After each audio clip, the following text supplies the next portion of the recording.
53 Charlie, take two. Mark. For me, it was an honor, a privilege to make this book, 12 Years a Slave, into a film. Fantastic. It read like a very sort of dark fairy tale in a way, but it's an absolutely true story. If justice had been done, I never would have been here. At the time, I thought to myself, this is like the Anne Frank book of America. Days ago, I was with my family, in my home. Now you tell me all is lost. Steve is a unique individual with a unique vision. The whole scene's been about him from time one. He comes from the world of art, where there are no limitations. It's all about truth and bravery. He comes into feature filmmaking with none of the conventions and none of the restrictions that a lot of filmmakers feel imposed upon them. Steve both knows exactly the kinds of things that he wants, but at the same time is not beholden to any one idea or any one thought or any one particular way to do things. He has an absolutely open mind and is totally fearless when it comes to ideas, particularly visual ideas.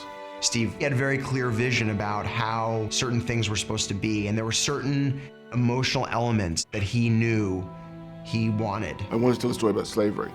My ancestors were slaves.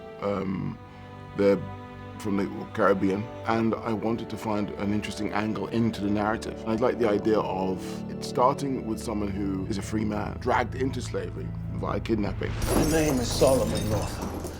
I'm a free man. He has such faith in the narrative and the characters and in human behavior, and such faith in the fireworks that just come out of real life. There's an authenticity to that, which is fantastic. And I think it not only informs, the cinematography, but also the actors as well. Just looking at the dailies, every frame, you're just like, you can't believe it.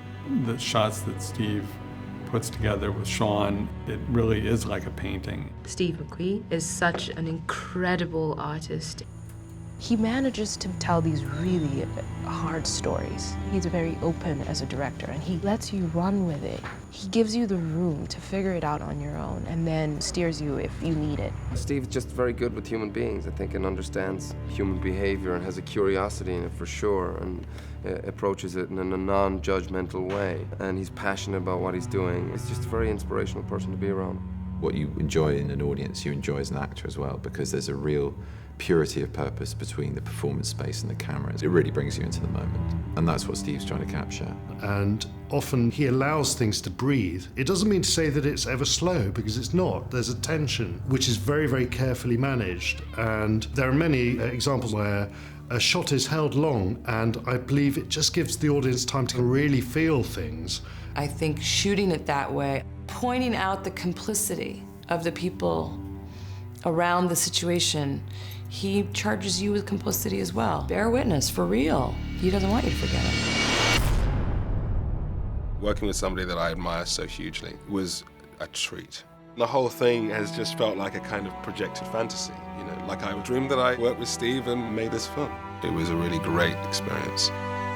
This is not an African-American film, this is an American story. And slavery is a part of the history of America. Well, I was a free man. I'm not a slave. I don't want to survive. I want to live.